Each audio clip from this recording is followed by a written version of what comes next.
지난주에 제가 나를 넘어서는 그 성경 읽기라는 이제 주제로 김건주 음, 교수 인터넷 강의를 듣다가 조금 이게 기기상에 좀 문제가 있어가지고 중단을 하고 제가 같이 보려고 했던 그 영상을 링크를 해가지고 올려드렸거든요.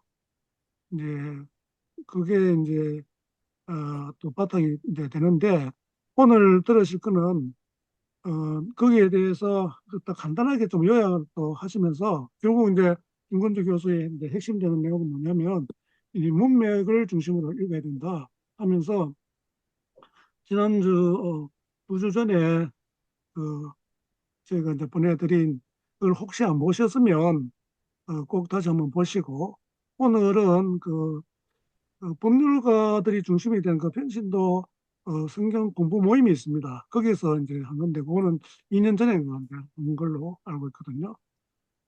저도 전에 거기에 조금 참여했던 적이 있는데 거기에서 이제 또 그 강의 하신 겁니다. 근데 요거는 지난번에 한 걸 갖다가 조금 뭐 앞부분에 좀 요약을 이제 하시면서 이 부분에는 뭐냐면은 공동체 성경 읽기라는 이제 그런 주제로 성경을 이제 기초로 해가지고 강의를 하는데 아주 또 도움이 많이 됩니다.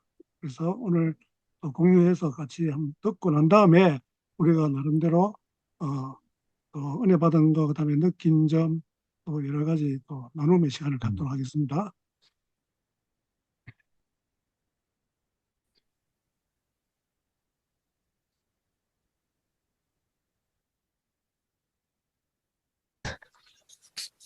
그러면 제가 오늘 나눠보도록 하겠습니다.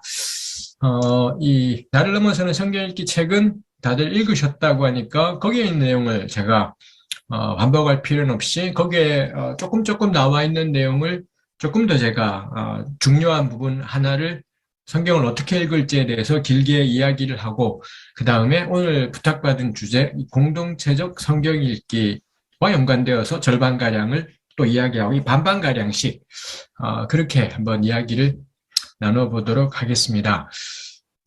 성경을 읽으려고 할 때 가장 중요한 건 너무나 당연하게 문맥입니다. 저의 늘 나누는 이야기지만 문장의 의미는 문장이 결정하지 않고 문맥이 결정한다. 이건 뭐 어느 분야이건 다 해당이 되는 거고 특히 성경 읽을 때에도 성경 한 구절 백날 읽어봐야 의미를 알 수 없고 그 성경 한 구절의 의미를 확정하는 건 문맥이지 절대 그 구절 하나가 아니다라는 것. 이거 뭐 우리 너무 당연한 이야기이겠지요. 가령 저 좀 들어가서 눈 좀 붙이고 올게요. 라고 누가 말했을 때 우린 그 말의 의미를 다 안다고 생각하지만 확정할 수는 없습니다. 이 사람이 들어가서 잠시 쉴 건지 아니면 이 사람이 들어가더니 인형에 눈을 붙이는 알바를 할 건지 이 확정을 할 수는 없습니다. 근데 오로지 앞뒤에 어떤 대화를 주고받았냐가 나 눈 좀 붙이고 올게요가 가서 쉴 건지 아니면 인형 눈을 붙일 건지를 확정하지 않습니까? 딱 이런 예들이 보여주는 게 문장의 의미는 절대 그 문장이 결정하지 않는구나. 문맥이 문장의 의미를 결정한다. 라는 것입니다. 그래서 우리 한글개혁 성경을 읽을 때 우리나라 같은 경우 대한성서공회가 단락 구분들을 계속 해두고 있습니다. 물론 그 단락 구분이 틀린 데가 적지 않게, 틀렸다라기보단 이렇게 나누는 건 부당하다 싶은 것들이 적지 않게 있고, 이 단락을 잘못 나누는 바람에 이 본문이 전하고자 하는 의미가 크게 이 왜곡되거나 축소되거나 이런 사례들이 개혁 개정판에도 몇 군데가 있습니다. 그렇기 때문에 아슬아슬하긴 하지만 그래도 기본적으로는 반드시 성경은 문맥 단위로 읽어야 된다는 것. 그래야 의미가 확정되지 한 구절을 연락에 파서 성경은 알 수 있는 책이 아니다. 라는 것이 가장 기본이겠습니다. 그 다음에 두 번째, 이야기도 할 얘기가 많지만, 이거 넘어가겠습니다. 그 다음에 두 번째, 그럼 문맥 겁나 잘 고려하면은 성경이 의미가 명료해지냐? 전혀 그렇지 않다. 가 되는 거죠. 왜냐하면 성경의 성경의 저자들은 성경을 증거 같은 형태로 만든 사람들은 절대로 21세기 우리가 보리라고는 꿈에도 상상도 하지 않았고, 그래서 성경에 우리 그런 경우를 이 저자가 염두에 둔 독자를 1차 독자라고 부른다면 성경의 1차 독자는 지금으로부터 2000 몇백 년 전 사람이라는 겁니다. 신약 성경이 그나마 우리 성경 가운데 신간이라서 2000년 정도 된 책이고, 뭐 구약 성경은 뭐 기본 2200년에서 2500년, 그리고 구약 성경의 거의 대부분이 지금과 같은 형태를 갖춘 건 빨라야 2500년 전, 2600년 전, 그때가 되어서야 지금과 같은 구약 성경이 되었더라지요. 2500년 전에 지금과 같은 형태가 된 책.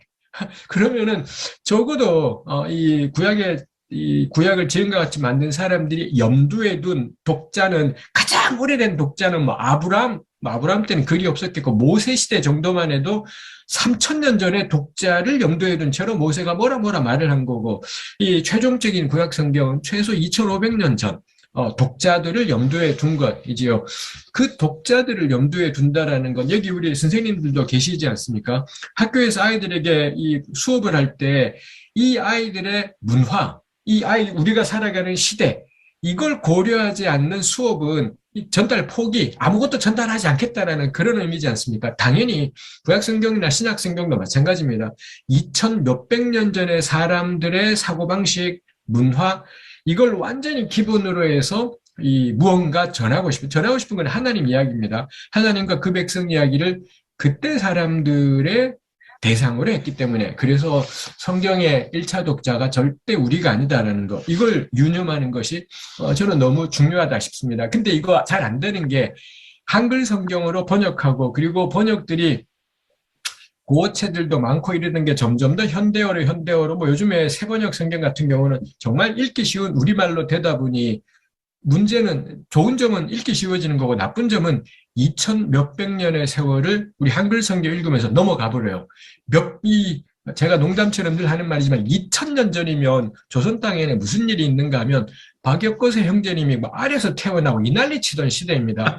알에서 태어나는 건 닭이지 사람은 절대로 알에서 태어나지 않습니다. 근데 그게 통하던 시절, 뭐 다 고주몽도 알에서 태어나고 기본 알에서 태어나 줘야지 뭐 리더십이 되고 뭐 연꽃하고 말도 안 되는 소리가 통하던 시대가 2000년 전, 구약 성경보다는 겁나 나중, 구약 성경은 그보다 기본 한 몇백 년은 더 깔아야 되는 게 있습니다.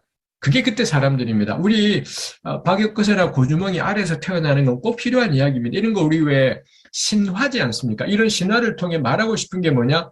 이런 사람이라야 우리의 리더가 돼. 이거 이데올로기이지 않습니까? 오늘 우리가 보기에는 이 알에서 태어나 닭인가 뭐 이런 생각을 하지만 그때 사람들에게는 이거는 너무너무 중요한 이야기였. 그게 2000년 전, 겨우 2000년 전입니다. 예수님 시대 때 사람들의 사고가 그랬다라는 것. 이제 그렇다면 고대 세계에는 신화가 과학인 겁니다. 오늘 우리가 보기에는 아니 호랑이랑 막 곰이랑 마늘 먹었대. 무슨 이게 이 갈릭 좋아한 말도 안 되는 이야기일 텐데 고대 사람들에게는 과학. 절대 우습게 볼 수 있는 것이 아니죠. 그래서 성경의 신화적인 사고를 배경으로 하고 있다라는 건 성경이 틀렸다라는 말도 아니고 황당하다라는 말도 아니고 고대 세계에는 지극히 과학적인 방식으로 서술되었다. 그게 성경 안에 온통 신화가 들어가 있다라는 말의 의미인 겁니다. 근데 우리는 오늘날 신화를 우리 시대의 사고, 이 과학시대, 과학기술 문명 시대의 신화라는 걸로 성경이 신화라고 하면 발칵 뛰고 난리가 나고, 그럼 성경이 단군 신화급이라는 거냐? 단군 신화가 절대 웃기는 게 아닌, 고대시대 사람들에게는 하나도 웃기지 않은 이야기였겠다. 라는 것입니다. 뭐, 당연히 그럴 수밖에 없는 게, 이런 것들을 우리가 보통 성육신이라고 말하지만, 이거야말로 성육신인 거죠. 영원한 하나님의 진리를 특정한 시대 사람들의 사고방식을 사용해서 표현하기. 이거 정말 이런 것들 우리가 성육신되었다, 육화되었다, 뭐 이렇게 표현할 수가 있겠습니다. 그럴 때 이게 성경 해석에 당장 문제가 됩니다. 그럼 우리가 읽는 본문에 나오는 내용이 그 당시의 사람들 때문에 사용된 수단인 건지 아니면 하나님이 우리에게 정말로 전달하고 싶은 알맹이였던 건지 이걸 어떻게 식별할 수가 있느냐? 라는 거죠. 이게 메시지를 전달하기 위해 사용한 전달 수단이었냐? 아니면 메시지 자체냐? 이거 하나도 간단하지 않은 문제라고 할 수 있겠습니다. 일단 우리가 짚고 갈 것이 그러면은 이 고대 사람들에게 전달하기 위해서 사용한 전달 수단에는 어떤 것들이 있는가 할 때 저는 딱 세 가지로 정리를 합니다. 첫 번째가 고대의 과학 수준이라고 할 수 있습니다. 가령 여호수아가 이방인들하고 싸우다가 겁나 시간이 쫄려서 이 태양아 멈춰라 뭐 이런 이야기를 하지 않습니까? 태양아 멈춰라. 태양은 우리 알고 있지 않습니까? 태양은 진작부터 멈춰. 뭐 물론 태양이 지 혼자 자전 공전을 하지만 지구와의 관계 안에서는 태양은 짱 박혀 있고 지구가 막 뒤지게 돌면서 자전 공전하고 우리 그러지 않습니까? 근데 인류는 태양은 짱 박혀 있고 지구가 돈다라는 걸 언제 알았냐? 최근 500년 전 우리 지구 과학자들에 따르면 지구 나이가 46억 년이라고 하지 않습니까? 46억 년 가운데 인류라는 인간이라는 존재가 이 지구 땅에 등장한 게 몇만 년 전 막 이러지 않습니까? 다 퉁치고 딱 만 년이라고 쳐요.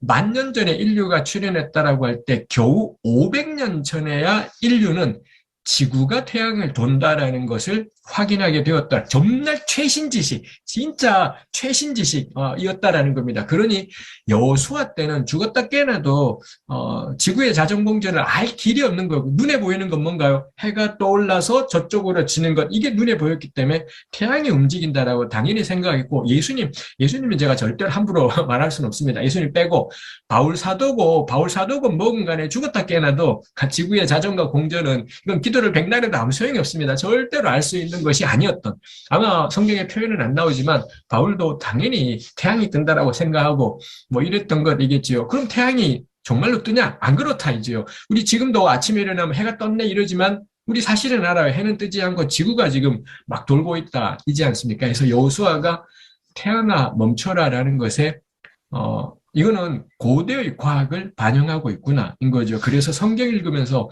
절대 과학해서는 안 됩니다. 성경은 몇천 년 전 사람들의 과학 수준을 가지고 그 사람들 보고 들으라고 쓴 글인데 21세기 이 과학 시대를 살고 있는 우리가 창세기 1장 가지고 근거로 하나님 말씀은 과학적으로 타당해. 저는 개소리의 절정이다라고 생각을 해요.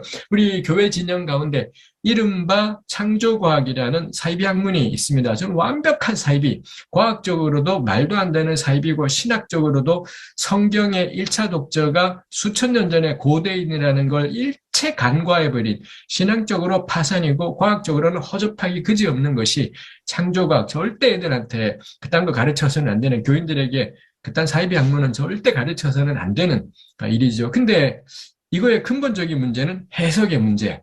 성경의 1차 독자가 고대인이다라는 걸 전혀 간과하기 때문에 자꾸 성경 가지고 터무니없는 과학을 하고 어쩌다가 성경에 말하고 현대과학이 밝혀나게 맞을 때가 있습니다. 그 소 뒷걸음질 치다가 쥐잡은 겁니다. 그게 맞았다고 해서 역시 우리 하나님 말씀이 진짜 착각. 그렇게 되면 안 맞는 건 어떻게 할 거냐. 안 맞는 수많은 것들은 어떻게 변명하려고 맞는 거 하나 가지고 역시 하나님 말씀은 이거는 과학을 계속 가장 위에다가 두는 처사예요. 과학하고 성경하고 맞으면 겁나 기뻐요. 왜 그러냐? 이 자기 신앙에 자신이 없어. 성경이 무슨 겁나 쫄려서 과학하고 맞아야 힘이 나고 과학하고 입증돼야지 막 진리 같고 진짜 과학에 대가리 숙이고 살아가는 겁나 허접한 일이겠다 싶은 것이 있습니다. 해서 과학은 성경에 등장하는 과학은 몇천 년 전의 사람들의 과학 수준이지 그래서 그걸 가지고 오늘날의 과학이라고 생각하는 건 터무니없는 일일 거고요. 해서 24시간짜리 엿새 동안 하나님이 창조하셨을까? 알 길이 없다. 저는 알 길이 없다라고 하는 것이 훨씬 더 중요한 건 창세기 1장의 6일 창조를 통해 어떤 말씀을 하시는지가 훨씬 중요하지 24시간짜리 6일 창조를 떠올리는 건 너무 말이 안 맞아버리는 이 당장에 창세기 1장 가지고 설명 못하는 게 너무 많아져 버리기 때문에 그럴 수 없죠. 사실 이거는 오늘날의 교회에서도 대체로 합의할 수 있는 내용, 창조과학에 사로잡힌 교회가 아니라면 대체로 이거는 납득될 수 있는 내용일 것 같습니다. 그 다음에 두 번째는 성경은 고대의 문화를 사용해서 영원한 하나님의 말씀을 전달하고 있다라는 겁니다. 문화가 사용되고 있더라는 거죠. 유명한 것들이 많죠. 레위기 11장, 신명기 14장에 보면 먹을 수 있는 짐승을 정하다고 하고 먹지 못하는 짐승을 부정하다라고 뭐 이렇게 하는 것이 있지 않습니까? 고대 세계는 어디를 가든 음식 관련 터부라든지 음식 관련 규례가 없는 데가 없습니다. 오히려 고대 사람, 사실 이런 규정들이 말하는 것은 나의 하나님께 대한 신앙은 정신적인 어떤 것이 아니라 마음속의 어떤 것이 아니라 내 몸뚱아리와 연관된 몸뚱아리까지 총체적으로 연관된 거라고 생각했기 때문에 그래서 음식을 뭘 먹냐 뭘 안 먹느냐가 신앙하고 직결돼요.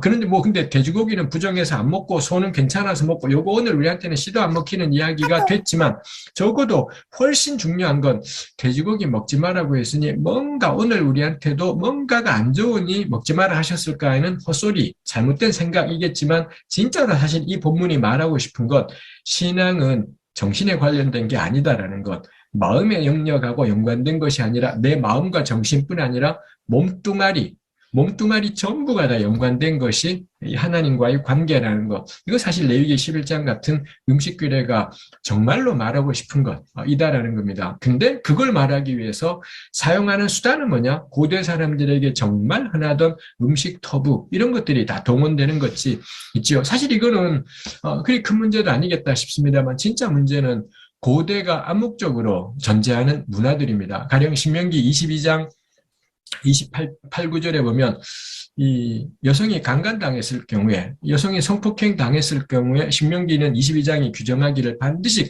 성폭행한 그 남자는 그 여자를 평생 데리고 결혼해서 데리고 살아야 되고 절대 쫓아내서는 안 되고 장인어른한테 돈을 주어야 된다. 뭐 이런 내용이 신명기 22장에 있습니다. 이거 오늘날로는 말도 안 되는 소리인 거죠. 이런 논리면은 이 어떤 남자가 한 여성을 좋아했다, 일단 사랑한다라고 고백하고 거절당하잖아요. 하나도 염려할 필요 없습니다. 그냥 사람이 없을 때만 기다려서, 사람의 눈이 없을 때만 기다려서 강제로 성폭행하면 돼요.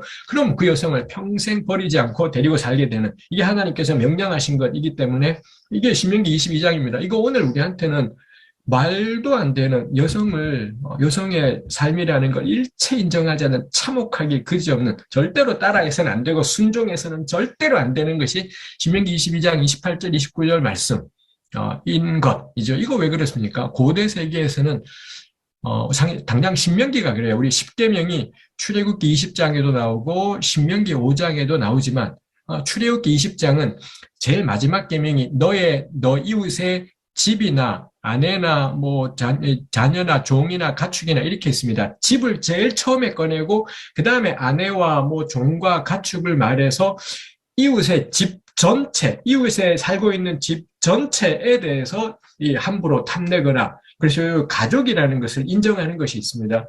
근데 신명기 5장에 거기 나오는 10계명의 가장 마지막 계명은 내 이웃의 아내를 탐내지 말라. 그러고 내 이웃의 집이나 낙이나 종이나 이거 탐내지 말라 해서 이걸 어떤 차이가 아내를 별도로 빼내서 어떤 차이가 생기느냐? 신명기는 여성을 재산이라고 생각하는구나. 그래서 탐내지 말아야 될 이웃의 재산 가운데 1번이 아내고요. 그 다음에 이웃의 집, 가족. 이 집을 맨 먼저 내세우고 싹 묶어두는 것하고 아내를 별도로 세고 묶는 게 이런 식의 의미 차이들이 생기는 게 있죠. 그래서 고대에서 특히 신명기가 배경으로 하는 시대는 여성이 재산으로 여겨지던 세상 속에서 신명기 22장은 아무리 재산이라고 하더라도 이 사람이 없는 곳에서 여성을 성폭행했을 경우에 반드시 너는 평생 그 여성을 책임지고 절대 버려서는 안 된다. 그래서 고대의 여성이 재산처럼 여겨지던 시대 속에 신명기 22장이 말하고 싶은 건 뭔가요? 여성 인권에 대한 존중입니다. 여성을 절대 함부로 건들지 마, 이 개자식들아. 이게 사실은 신명기 22장이 말하고 싶은 것입니다. 그럼 오늘 우리한테는 이게 어떻게 적용돼야 되나요? 여성이 재산인 시대가 지금은 말도 안 되는 시대이지 않습니까? 지금은 페미니즘이 모든 사람들의 가장 기본적인 상식인 시대가 되었습니다. 그럼 우리 시대 속에서 여성 인권을 어떻게 존중할 건지, 어떻게 남성이든 여성이든 동일하게 인간으로서 살아가게 할 건지, 그게 우리 신명기 22장 이거 읽고 나면은 반드시 공동체는 왜 고대 시대에는 이런 식의 참혹한 규정을 하나님 말씀이라고 했을까요?를 생각한 다음에 오늘 우리는 그러면 이 본문이 말하고자 하는 취지를 우리 공동체에서는 어떻게 이거를 찾아가 볼 수 있을까요? 그럴 때 공동체가 함께 다양하게 생각들을 나누면서 저는 우리 시대를 향한 신명기 22장 말씀의 의미가 있겠다. 라는 것이지요. 그래서 이 신명기 22장 본문 같은 경우는 대표적인 문화가 개입되어 있는 본문이라는 것입니다. 이런 부분은 절대로 액면으로 받아서는 안 돼요. 액면으로 받으면 참혹한 성폭행이 정당화되어지고 데리고 살기만 하면 성폭행이 정당화되어지는 여성을 오로지 성욕의 대상으로만 여기게 되는 너무 끔찍한 해석이 성경 말씀에 정말 충실한 신앙, 이런 참혹한 일이 생길 수가 있더라라는 것입니다. 두 번째, 문화도 뭐 그럭저럭 우리가 조금만 설명하면은 납득이 되는 것이 있죠. 더 어려운 건 이제 세 번째입니다. 대체로 우리 보통 성서 해석학 뭐 이런 식의 주제 혹은 과목이 있습니다. 그런데 보면 대개 고대의 성경이다 보니 과학 수준 조심해라, 문화에 대한 이 고려가 있다라는 걸 유의해라가 있지만 되게 그까지 있습니다. 저는 보면서 근데 세 번째 고려할 게 뭐냐? 문화랑 비슷하지만 좀 차이가 있는 게 신구약 성경은 지금부터 몇천 년 전 사람들의 세계관을 깔고 있다. 세계관에 대한 고려가 필요하다라는 겁니다. 요즘 우리 시대는 세계관이라는 말이 아무데나 쓰이게 되었습니다. 가령 뭐 어떤 이 최근에 유행했던 뭐 어떤 드라마든 뭐 심지어 BTS 같은 이런 대중 팝 그룹이든 간에 BTS의 세계관 뭐 이런 것이 있잖아요. 그 다음에 마블의 유니버스, 마블 코믹들이 가지고 있는 유니버스, 뭐 유니버스라고 하지만 이게 우리말로는 세계관 뭐 이렇게 번역하기도 하고 뭐 이 배트맨 시리즈의 세계관 뭐 하여튼 뭐 이런 것들이 있지 않습니까? 세계관이 오늘날에는 한때는 이게 굉장히 특수한 층에서 쓰이던 것이 이제는 막 사방의 세계관이라는 말이 쓰이게 되었습니다만 결국 이 세계관이 그렇죠. 요즘에 젊은 사람들이 쓰는 세계관이라는 말의 의미는 사실상 설정입니다. 마블 코믹스의 기본 설정들 뭐 이렇게 되는 거고 뭐 스타워즈 시리즈의 기본적인 설정들 이게 요즘은 유니버스라고도 하지만 우리말로는 세계관이라고 뭐 이렇게 표현하는 것이 이게 뭐 딱 틀린 말은 아니겠다 싶어요.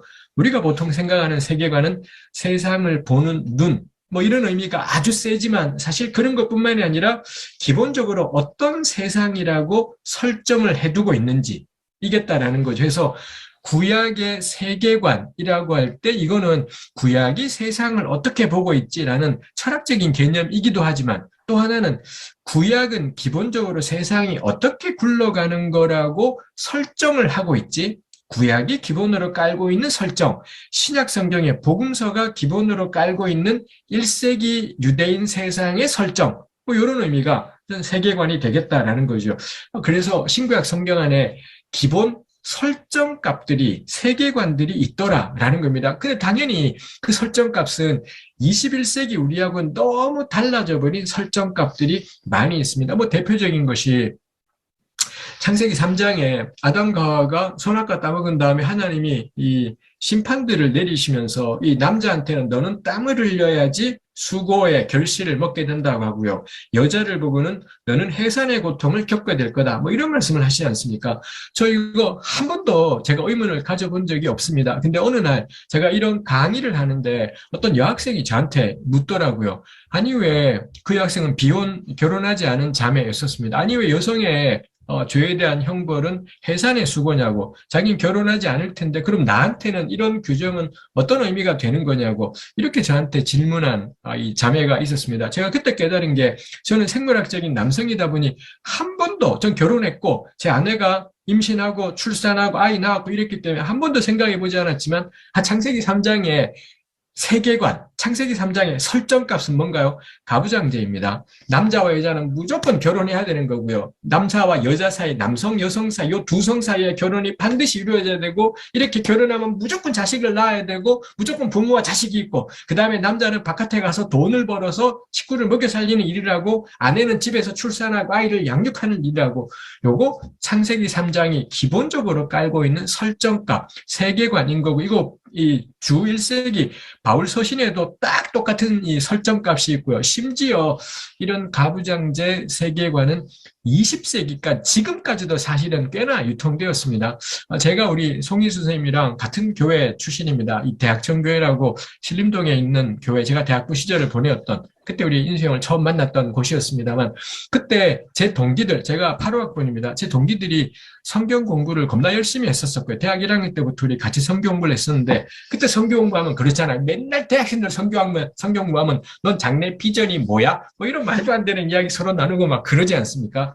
그때 놀랍게도 저희 동기자매 가운데 자기 장래 희망은 뭐냐? 현모양처. 이거 이야기하는 자매님이 있었다라는 겁니다.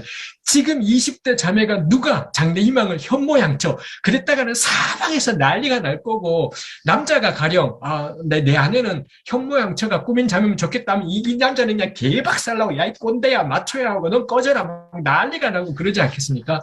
제가 1985년에 대학을 입학했는데 1985년까지도 조선 땅에서는 현모양처라고 말하자 우리 다들 그렇게 겁나 진지하게 정말 멋지구나 뭐 이런 분위기로 듣고 이랬다라는 거죠. 이 가부장제라는 건 전 인류의 어쩌면은 가장 마지막에 남은 이 설정값이 가부장제일 거고, 놀랍게도 우리 시대는 가부장제의 붕괴를 눈앞에서 보고 있습니다.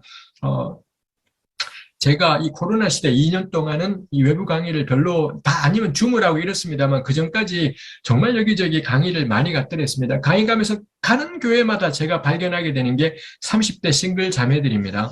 한국 교회 전체에 어마어마하게 많은 30대 싱글 자매들이 있습니다. 제가 이거 한동안 굉장히 고민도 하고 궁리도 했습니다만, 왜 30대 싱글 형제들은 많지 않은데 싱글 자매들은 왜 이렇게 많지?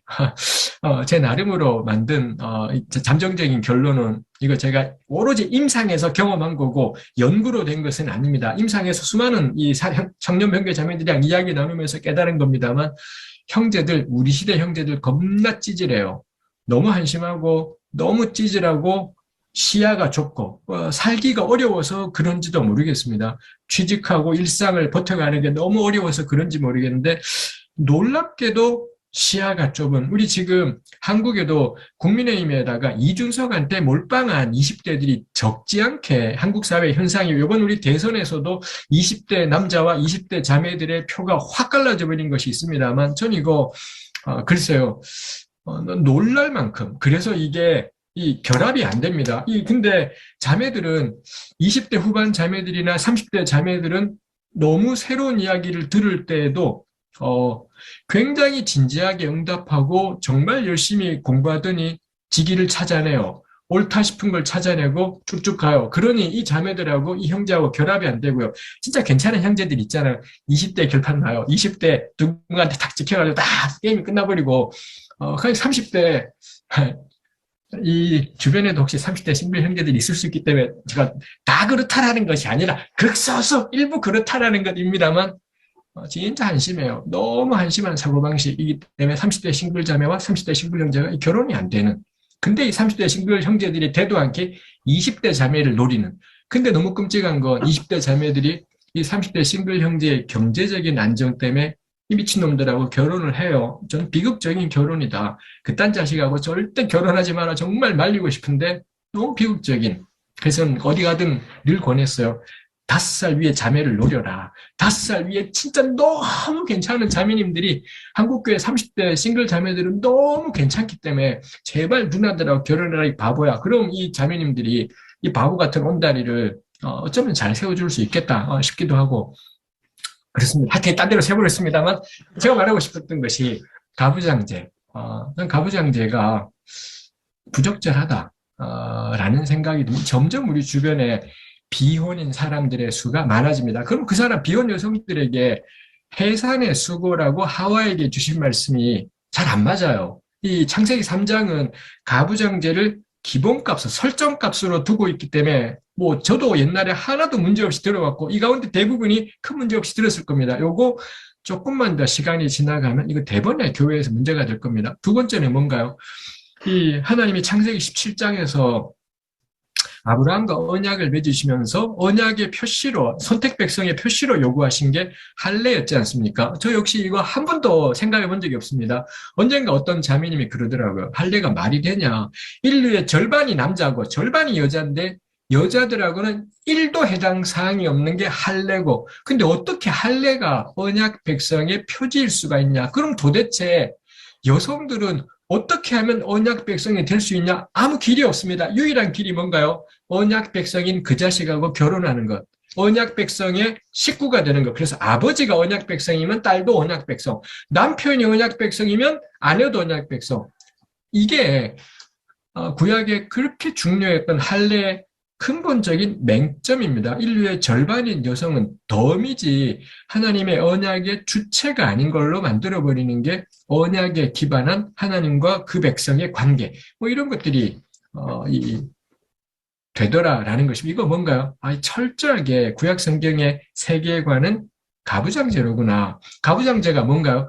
나이가 든 남자가 가정의 대소사를 결정하는 것. 이게 딱 가부장제의 핵심입니다. 어디든 간에 나이가 든 남자가, 보통 남자들은 다 그런 헛소리예요. 집에서는 제 아내가 저를 꽉 잡고 있어요. 거짓말입니다. 절대 그렇지 않습니다. 다 그런 말로 이 가부장제를 호도하고 현실을 덮고 우리 집에서는 아내가 실세요. 다 거짓말입니다. 그렇지 않다라고. 실제로는 나이가 있는 남자가 모든 걸 결정하는 이 가부장제가 여전히 맹위를 떨치고 있다라는 건데 성경은 그걸 기본값으로 해요. 문제는 뭔가요? 성경의 설정값이 성경의 세계관이 진리냐? 이게 우리의 이 문제인 거죠. 이거는 영원한 하나님의 말씀이라는 메시지를 전달하기 위한 수단인데 과학기술처럼 문화처럼 당시 사람들에게는 당연하게 여겨졌던 설정값인데, 근데 문화가 바뀌고 세상이 바뀌면 이 설정값이 달라져 버리게 되더라라는 것입니다. 그러면은, 그래서 그전 시대는 이 가부장제가 설정값이라는 걸 몰라요. 왜냐하면 달라지지 않았기 때문에. 우리 시대는 느끼는 겁니다. 가부장제는 설정값이었구나. 이건 세계관이었지. 하나님께서 우리에게 원하셨던 진리 체계에 들어가는 것은 아니었겠구나. 이런 생각들을 우리가 하게 되는 것이 있더라라는 것입니다. 그럼 우리가 성경을 보면서 이 가부장제와 연관하여서 나타나는 말씀들이 있을 때 우리에게는 여호수아가 태양아 멈춰라 했다고 그때는 태양이 돌았다라고 생각하면 안 되는 것처럼 가령 바울이 여자가 남자를 주관하는 것을 결코 용납할 수 없다라고 했을 때 우리 이거 대번에 생각이 나오고 가부장제라는 설정값 때문에 이런 것이 나오는 것이 아니냐. 딱 그 생각이 들 수 있겠다라는 거죠. 이쯤 되면 아슬아슬해지죠. 그럼 그걸 누가 판단할 건데 어떻게 판단할 건데라는 정말 만만치 않은 것이 있습니다. 요거 뭐 당연히 계속해서 우리 다루어 갈 일이겠습니다. 아까 말씀드린 것처럼 제가 신명기 22장 이야기를 했습니다만 신명기 22장에는 참혹한 여성 관련 규정들이 굉장히 많습니다. 신명기 22장의 또 하나 유명한 본문은 남자와 여자가 결혼했고요. 근데 첫날 밤을 지난 다음에 자기 아내가 처녀가 아닌 것으로 밝혀졌다. 그러면은 신랑과 이 마을 사람들이 다 모여서 그 여자를 돌로 쳐 죽여라. 뭐 이런 말씀이 신명기 22장에 있습니다. 그런 경우에 그 여성이 첫날 밤을 지난 다음에 처녀가 아닌 걸 어떻게 하냐?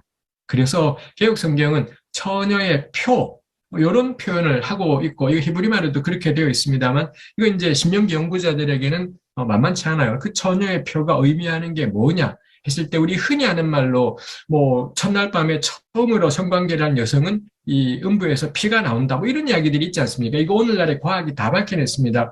틀린 말이다라는 거. 우리 그런 이야기 옛날에 저도 역시 생물학적인 남자로서 그런 이야기 수도 없이 듣고 자랐지만, 이거 거짓말이 과학적으로는 전혀 입증되지 않는, 그런 이야기, 이 처녀막이라는 것 자체가, 이게 요즘 과학으로는 질주름이라고 하지, 그거는 이런 것 자체가 존재하지 않기 때문에, 이 성관계 없는 여성의 처음 성관계 피가 나온다? 틀린 이야기일 거고, 요즘에도 그래서 그런 일이 안 생기는 여성들이 허다하고, 그랬다면, 고대에도 첫날 밤에 성관계를 했는데 이 뭐 처녀막 같은 게 존재하지 않기 때문에 피가 안 났던 여성들도 굉장히 많이 있었을 겁니다. 그래서 그 처녀의 표라는 게 우리 흔히 생각하는 아마 몇십 년 전에는 처녀막 이렇게 생각을 했지만 오늘날에는 전혀 비과학적인 이야기라서 고대에도 마찬가지였기 때문에 이거 그럼 뭐냐? 그래서 어떤 견해들은 이 자매가 그 전달에 했던 월경했던 흔적 이런 걸 거다. 뭐 이런 이야기들이 나와 있기도 하고 그렇습니다. 이게 만만치 않은 본문, 전 그래서 월경했던 흔적일 거다. 왜냐하면 그거는 친정에 보관이 되어 있기 때문에 그렇게 될 거다 싶습니다만, 쟁점은 그게 아니라 이런 경우에 마을 사람이 돌로 쳐 죽여라, 이렇게 되어 있다라는 거죠. 그 다음에 또 하나, 신명기 이 21장에 보면 어떤 집에 아들이 한 명 있는데 진짜 말을 안 들어서 부모 말을 당최 안 듣더라. 그럼 부모가 다시 한번 말하지만 안 들어. 그러면 마을에 들어가서 마을의 어르신들이 다시 한번 혼을 내도 안 들어. 그럼 어떻게 하느냐? 전부 모여서 돌로 쳐 죽여라. 뭐 이런 말씀이, 신명기는 걸핏하면 돌로 쳐 죽여라라는 것이 나오죠. 만일 정말로 그런 식으로 말 안 듣는 아들을 돌로 쳐 죽였다면 인류는 멸종했을 겁니다. 여기 계신 분, 우리 형제님들 다 우리 돌맞아, 부모님한테 돌맞아 죽을 뻔한 위기가 사실은 있지 않습니까? 어머니한테 그냥 매맞아 죽을 뻔한 일도 수도 없이 있었는데 아마 구약 때도 마찬가지일 겁니다. 인류가 왜 멸종되지 않느냐? 신명기는 이렇게 말했지만 실제로 사람들이 그렇게 안 했기 때문에, 정말로 돌로 쳐 죽였으면 인류는 멸종했을 텐데 다들 적당히 이제 안 했기 때문에 살았을 거다 이지요. 이런 신명기의 말씀들, 이거 참, 이것도 저는 설정값들이, 신명기에서는 성읍 사람이 돌로 쳐 죽인다라는 게 일종의 세계관이고 설정값, 이겠다라는 겁니다. 그게 말하고 싶은 건 뭔가요? 이 여성의 문제가 단지 그 여성만의 문제가 아니라 왜 성읍 사람이 죽이나요? 이 말 안 듣는 아들이 왜 성읍 사람이 죽이나요? 이 책임, 너희 책임이다라는 거예요. 왜 이 아들이 이렇게까지 부모 말을 듣지 않고 엉망이 되었느냐? 이 부모 책임이냐? 얘가 못돼 먹은 거냐? 너네가 이 어떤 식의 사회면은 애가 이 모양이겠냐. 그래서 전 이게 너무 괜찮은 말씀인 게, 한 청소년의 잘못된 삶이라는 건 절대 걔 잘못이 아니라 부모 잘못.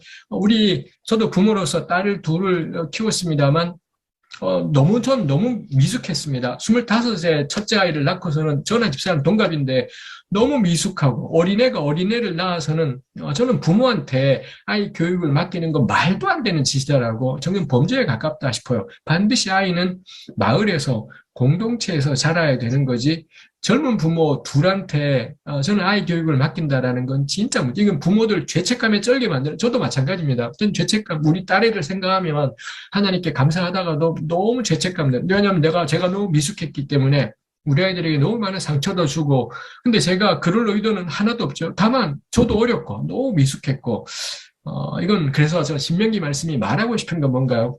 부모 책임 아니다. 애 책임 아니다. 누구 책임이냐? 망할 놈의 세상 책임입니다. 이 망할 놈의 세상이 아이를 완악하고 폐역한 아들. 그래서 성읍의 사람들은 돌로 쳐 죽이려고 모였을 때 인간이라면 개쪽을 느껴야 되는 거예요. 우리가 이 아이를 말아먹었구나. 우리가 이 아이를 끔찍하게 만들었구나. 돌 들었다가도 지대가리를 쳐야 되지. 절대로 애한테는. 왜냐하면은 전 이게 신명기 말씀의 의미였을 거다 싶은 것입니다. 그래서 이게 딱 저거죠. 요한복음 8장에 가늠한 여인을 예수님께 데려왔을 때 예수께서 어떻게 하시는가 똑같지요. 그래서 저는 거기도 사실 끔찍해요. 이 가늠한 여인이라면 분명히 그 여인하고 함께 관계한 그 자식, 그 개자식이 있지 않습니까? 근데 양아치 같은 인간들이 이 자매는 끌고 오는데 남자는 안 데리고 와요.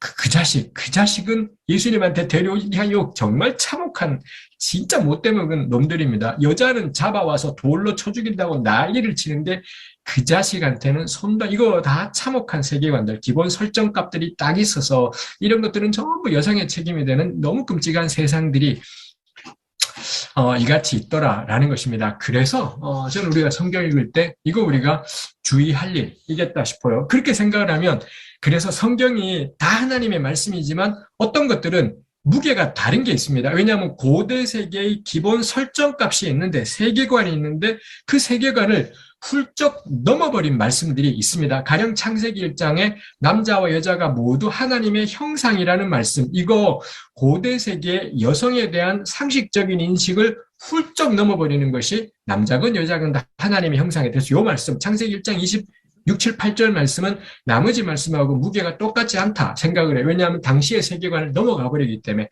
그 다음에 바울이 이 갈라디아 3장 28절에서 그리스도 예수 안에서 남자나 여자나 주인이나 종이나 헬라인이나 유대인이다 하나다, 이거 1세기의 사고방식을 단번에 넘어가 버린, 1세기 설정값을 확 뛰어넘어 버리기 때문에 갈라디아 3장 28절은 나머지 신약 성경의 말씀하고 무게가 다르다 라고 저는 이런 말씀은 이 당시의 한계를 넘어버리기 때문에 그래서 이런 말씀들이 사실은 제가 잘 이해한 건지 모르겠네요.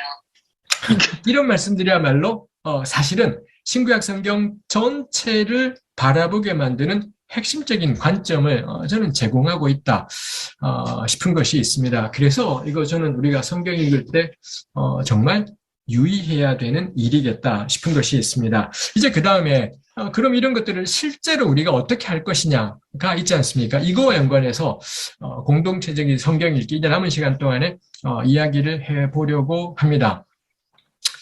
저는 성경을 우리 맨 처음에 우리 늘 그런 마음이 있습니다. 맨 처음에 소개해 주신 우리 남궁욱 선생님께서도 성경에 대한 균형적인 시각, 이런 표현을 우리가 늘 갈망하고 간절히 원하는 것이기도 합니다.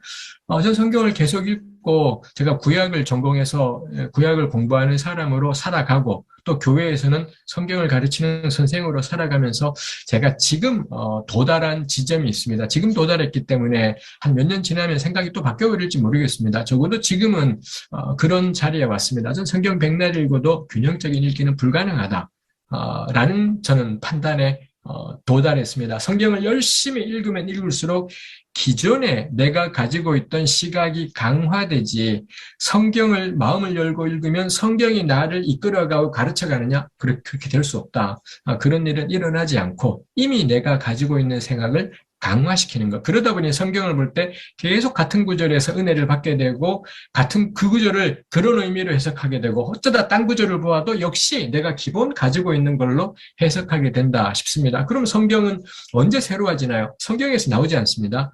바깥에서 내가 충격을 받거나 참혹한 현실을 경험하거나 어떤 끔찍한 내 삶의 전체를 뒤흔드는 일들을 경험하게 될 때 가령 뭐 우리 개인적으로는 흔히 말하는 죽을 병에 걸린다라든지 아니면 엄청난 뭐 가정의 충격을 겪는다라든지 이런 일들을 겪고 혹은 사업의 완벽한 실패라든지 이런 걸 겪고 성경을 보잖아요. 다 달라져요. 이전에 보던 것하고는 완전히 다른 성경 읽기가 생겨나는 것이 있습니다. 성경만 겁나 열심히 산속에 들어가서 읽으면 성경이 객관적으로 성경이 말하는 것이 드러나냐? 절대 그렇지 않다. 이죠. 바깥에서 경험한 실존적인 충격들, 실존적인 시각의 변화들, 그 시각이 바뀌고 나면 그러고 성경을 읽으면 전에 보던 것하고는 완전히 다르게 보이게 되는 것이 있더라라는 것입니다. 그래서 성경은 그 스스로 진리를 드러낸다. 겁나 멋진 말이지만 실제로는 작동하지 않는다. 라고 생각을 합니다. 전 늘 절망을 하는 게 하여튼 겁나 기도빨 세고 저는 하여튼 그 기도도 그렇습니다. 절대 기도는 사람을 바꾸지 못하고 절대 기도는 사람 바꾸지 못합니다. 근데 기도는 한번 바뀐 내가 작정한 사람들이 그 길이 고난이 되어도 끝까지 가게 만드는 힘. 이게 기도의 힘이지. 기도가 생각을 바꾸냐? 못 바꿔요. 기도는 생각을 강화시키고 성경 읽기도 성경을 우리의 시각을 강화시켜요. 바깥에서 변화가 되고 나서 그러고 성경을 보면 하나님이 기뻐하시는 게 이거구나. 그때 기도하면 아무리 고난이 있어도 아무리 괴로움이 있어도 끝까지 그 길을 걸어갈 수 있게 하는 것이 저는 기도의 능력이고 그래서 정말 기도가 필요하다 싶습니다. 근데 기도 세게 하면 시각이 바뀌냐? 안 바뀌어요. 그래서 이 정광훈 패거리들이 기도가 부족하지 않으면 그분들의 가장 필요한 건 뭐가 기도를 중지하는 겁니다. 기도를 중지하면 그러면 다른 게 들릴 여지가 생겨요. 근데 기도의 경험이 너무 센 사람들은 다른 소리가 하나도 들리지 않게 되어버리는 기도가 그를 강화시키기 때문에 끔찍한 그래서 성경도 저는 마찬가지다라고 생각을 해요. 어떤 점에서는 성경 그만 읽어야 된다. 이 상태로 성경을 계속 읽으면 있는 생각이 강화될 뿐이지 한 걸음도 더 나갈 수는 없다 싶은 것이 있습니다. 우리 좀 그거와 연관해서 공동체적인 성경 읽기의 단적인 사례가 사도행전 15장을 가지고서 한번 이야기해 보고 싶은 것이 있습니다. 사도행전 15장 우리 한글 성경이 대한성수공회에서 예루살렘 회의라는 그런 멋진 제목을 붙여두었습니다. 이 예루살렘에서 회의가 생긴 배경이 뭐냐? 이 바울과 바나바가 시작을 했던 안디옥 교회가 있었고 여기에서 이방인들에게 복음이 전파되었습니다. 이 첫 교회는 이방인에게 복음 전파하려는 생각이 아무것도 없었어요. 다만 스데반의 순교 이후로 박해가 너무 심하다 보니 도망을 간 게 사마리아였고 거기 가서 사마리아에게 전도가 이루어졌고요. 그 다음에 그 지역 너머로 또 도망간 사람들이 어디 갔느냐? 안디옥, 지금의 시리아 지방에 있는 안디옥에 갔고 거기 가서 이방인들에게 전도했더라라는 거죠. 즉 당시에 모교회가 예루살렘 교회인데 예루살렘 교회는 함께 기도하며 궁리하다가 선교 정책을 확립해서 이제 우리 이방인에 가자. 절대 그렇지 않습니다. 핍박 때문에 도망치다 보니 저는 이게 너무 중요한 점이라고 생각을 해요. 정책을 세워서 치고 나가는 것이 아니라 상황에 떠밀려서 변화된 상황에 교회가 떠밀리다시피 사마리아로 가서 사마리아인들에게 복음이 쫙쫙 빌립 이런 사람 등장하는 거고 그 다음에 더 도망간 사람들이 도착한 게 이 시리아 지역에 안디옥 지역을 중심으로 한 거기에 도착했던 거고 떠밀려서 거기 갔고 떠밀려서 그 지역 사람들에게 전도했는데 역사가 나버리니 바울과 바나바를 통해 역사가 나버리는 것이지요. 그래서 저는 교회가 우리 흔히 왜 한때 선교적 교회라는 말이 유행이었습니다만 전 정말 선교적 교회의 본질은 뭐냐? 떠밀려 다니는 교회, 상황에 떠밀려 다니는 교회야말로 선교적이에요. 자기들이 정책 다 세우고 자기들이 방향 다 세우고 나가는 이것도 어떨 땐 있겠습니다만 너무 중요한 근본적인 변곡점은 언제 만들어지느냐? 상황 때문에. 저는 이게 상황에 떠밀렸다라고 제가 일부러 그렇게 표현하지만 민감한 교회이고 예민한 교회였다 싶어요. 또 밀려서 간 거가 거기였고 이방인들에게 복음을 전했고 그러자 생기는 문제가 이방인 그리스도인들에게 할례를 하라고 해야 되는 건지 말아야 돼. 여기도 역시 여성 그리스도인은 고민도 안 해요. 이 시대의 수준인 거죠. 여성 이 회심자에 대해서는 아예 고민 자체도 없는 이건 1세기이기 때문에 별 수 없는 일 이거 있습니다만 하여튼 이방인들에게 할례를 요구할 거냐 말 거냐인데 이 유대로부터 내려온 형제들이 있었던 거고 예루살렘 교회에서 내려왔던 형제들이 와서는 이방인들에게도 모세의 율법을 따라 할례를 요구해야 된다. 이런 걸 문제 제기하면서 안디옥 교회가 발칵 뒤집어졌고 안 되겠다. 이거 모교회에 요청을 해서 결정을 해야 되겠다. 해서는 이 안디옥 교회가 바울과 바나바를 예루살렘 교회로 파송하고 그래서는 예루살렘에 이 당시 교회 지도자들이 전부 모여가지고 회의가 벌어졌더라이지요. 그래서 15장 4절에 예루살렘에 도착했고 15장 5절 바리새파 중에 어떤 믿는 사람들이 일어나 말하되 이방인에게 할례를 행하고 모세율법을 지키라 명하는 것이 마땅하다.